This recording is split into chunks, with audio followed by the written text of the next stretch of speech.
노후의 삶을 가장 빠르게 무너뜨리는 것, 누구도 피할 수 없는 문제. 바로 60대 이후 폭발하는 의료비, 그리고 그것이 어떻게 평범한 가정을 가난으로 몰아넣는가 하는 이야기입니다. 많은 분들이 이렇게 말씀하세요. 나이 들면 돈 쓸 일이 뭐가 있어? 먹고 자고, 가끔 손주 용돈 주는 거지. 하지만 현실은 전혀 다릅니다. 노후의 가장 무서운 적은 바로 병원비입니다. 그리고 이 병원비가 수많은 은퇴자들을 순식간에 가난으로 몰아넣고 있습니다. 통계청 자료에 따르면 65세 이상 노인의 1인당 연간 의료비는 이미 500만 원을 넘습니다. 평균이 이렇다는 건 어떤 분은 100만 원도 안 쓰지만 또 다른 분은 1년에 1천만 원 넘게 쓴다는 뜻입니다. 즉, 은퇴 후 의료비는 누구에게나 비슷하게 다가오는 게 아니라 개인에 따라 폭탄처럼 몰릴 수도 있다는 의미입니다. 특히 치과, 안과, 정형외과는 은퇴자들에게 가장 큰 부담입니다. 보험이 잘 안 되거나 적용돼도 본인 부담금이 만만치 않기 때문이죠. 더구나 나이 들수록 이 세 과목은 거의 필수처럼 거치게 됩니다. 처음에는 치과 치료비 몇십만 원, 무릎 주사비 몇만 원으로 시작합니다. 이 정도는 괜찮지 싶지만 그 비용이 한 달, 두 달, 해마다 쌓이면 어느새 수백만 원이 됩니다. 더 큰 문제는 한 번에 몰려드는 수술비입니다. 임플란트 하나만 해도 100만 원, 무릎 인공관절 수술에 수백만 원, 백내장 수술까지 겹치면 순식간에 수천만 원이 나갑니다.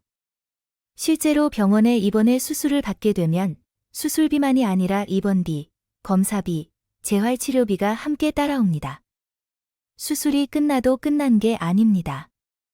매달 복용해야 하는 약값, 정기검사비, 물리치료비가 꾸준히 빠져나갑니다. 은퇴자의 입장에서는 이렇게 생각할 수밖에 없습니다.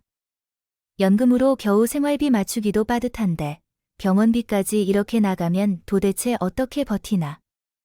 이 순간 노후의 가장 큰 불안은 단순한 돈 문제가 아니라 살아가는 자신감 자체가 흔들리는 것입니다. 결국 병원비는 이렇게 조용히 그러나 확실하게 노후를 갉아먹습니다. 그리고 어느 날 한순간에 평생 아껴 모은 돈을 무너뜨려 버립니다. 서울에 사는 72세 김 할머니. 30년 넘게 교직 생활을 하고 정년퇴직한 뒤 연금과 퇴직금을 받아 노후는 큰 걱정 없을 거라 생각했습니다. 하지만 은퇴 5년 차, 무릎 통증이 더는 버틸 수 없을 정도로 심해졌습니다. 결국 인공관절 수술을 받게 되었죠. 수술비와 입원비만 800만 원, 여기에 재활치료비로 매달 30만 원이 빠져나갔습니다. 겨우 회복이 되나 싶었지만 이번에는 백내장이 찾아왔습니다. 양쪽 눈 수술비만 400만 원, 이후 정기검사와 안약 비용까지 꼬리를 물고 따라왔습니다. 그 사이 오래 미뤄둔 치과 치료까지 겹쳐 임플란트 2개에 300만 원이 추가로 빠져나갔습니다. 단 1년. 병원비로만 1,500만 원이 나가버렸습니다. 연금으로 생활비를 겨우 맞추던 김 할머니에게 이 지출은 감당할 수 없는 수준이었죠. 결국 집을 담보로 대출을 받았고 사람들은 여전히 집 한 채 있으니 부자라고 생각했지만 정작 김 할머니의 통장은 텅 비어 있었습니다. 겉은 부자인 듯하지만 속은 가난한 전형적인 하우스푸어가 되어버린 겁니다. 부산에 사는 67세 박 씨. 평생 자영업으로 가족을 먹여 살렸고 은퇴 후에는 큰 병만 안 걸리면 된다는 생각으로 지냈습니다. 국민연금 외에는 별다른 준비가 없었지만 그래도 괜찮을 거라 믿었던 거죠. 하지만 은퇴 2년 차 건강검진에서 대장암이 발견됐습니다. 수술비만 700만 원, 이어지는 항암 치료비는 수천만 원. 치료가 길어지면서 매달 약값과 검사비만 50만 원이 고정으로 빠져나갔습니다. 설상가상, 아내마저 치과 치료비로 수백만 원을 쓰게 되자 집안 경제는 걷잡을 수 없이 무너져 내렸습니다. 카드 명세서는 늘어만 가고 통장은 점점 비어갔습니다. 밤마다 부부는 이번 달은 어떻게 버티지 하며 한숨 섞인 대화를 나눴습니다. 결국 더는 버티지 못하고 자녀에게 도움을 청할 수밖에 없었고 자식에게는 절대 손 안 벌리겠다 던 다짐이 무너지는 순간 두 사람은 깊은 한숨을 내쉴 수밖에 없었습니다. 이게 바로 의료비로 무너지는 노후의 현실입니다. 병원비의 무서움은 피할 수 없다는 데 있습니다. 누구에게나 찾아오지만 준비한 사람과 그렇지 않은 사람의 노후는 하늘과 땅 차이가 됩니다. 특히 치아, 무릎, 정기검진. 이 세 가지를 방치하면 병원비는 순식간에 눈덩이처럼 불어나고 노후 가계 경제는 무너질 수밖에 없습니다. 그렇다면 우리는 어떻게 대비해야 할까요? 다음 10가지 전략이 바로 그 해답입니다. 첫째, 예방관리가 최고의 보험입니다. 하루 3번 양치, 가벼운 걷기, 정기검진은 기본입니다. 특히 치과와 안과 검진은 미루지 말고 정기적으로 받아야 합니다.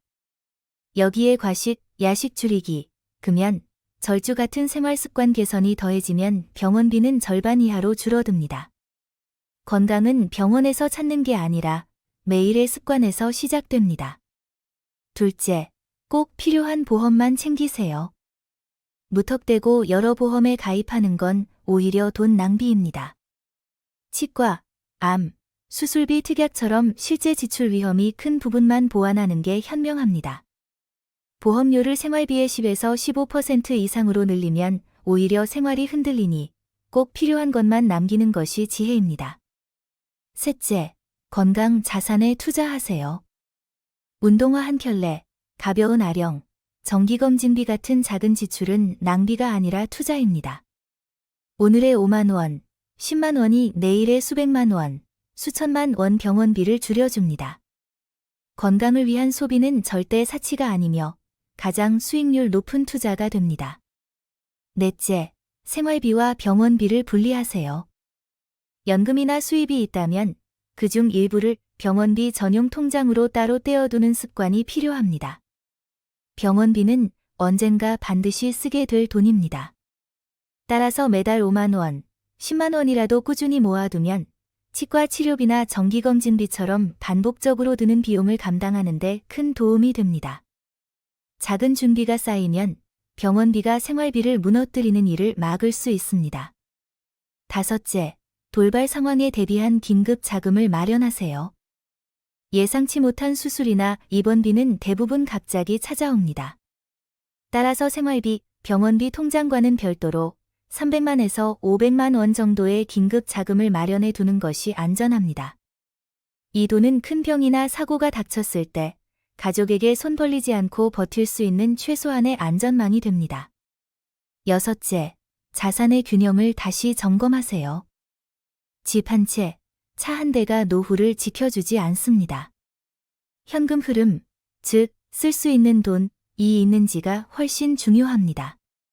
특히 집값은 올라도 생활은 나아지지 않는 경우가 많으니 노후 자산을 눈에 보이는 것과 현금성 자산으로 균형 있게 나누어야 합니다. 일곱째, 의료비 지원 제도를 적극 활용하세요. 건강보험 본인부담 경감, 고령층 의료비 지원, 지자체 건강 프로그램 등은 적극 활용해야 합니다.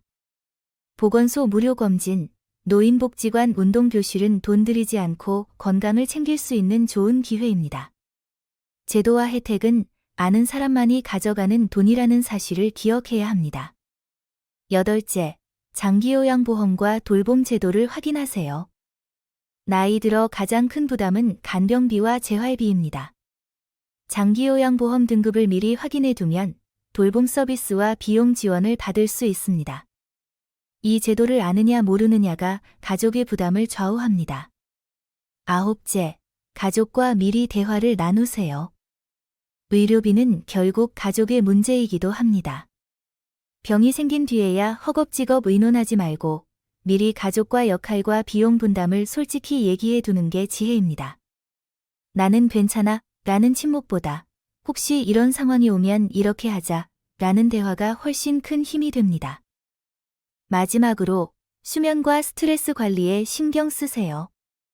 밤에 제대로 자지 못하면 고혈압, 당뇨, 우울증 같은 만성 질환이 따라옵니다.